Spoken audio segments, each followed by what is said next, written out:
Panalipdan sa kanunay sa Dios ang iyang mga katawhan, ug ang Dios sa kanunay naghatag og kaalam ug kahibalo kung ang iyang katawhan nagtahod sa kanunay ug nagbaton og kahadlok kaniya sa kanunay. Isaias 33 versikulo 6. Panalipdan niya ang iyang katawhan ug hatagag kahibalo ug kaalam. Ang ilang labing bililhong bahandi mao ang pagtahod ug pagbaton og kahadlok sa Ginoo.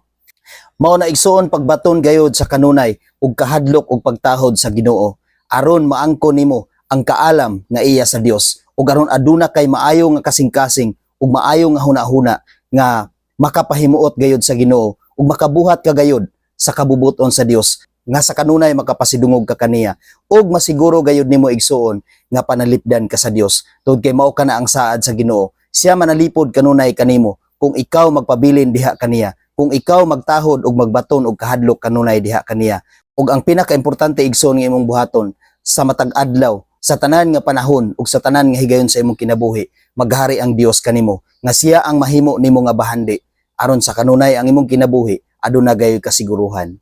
Amen. God bless sa tanan.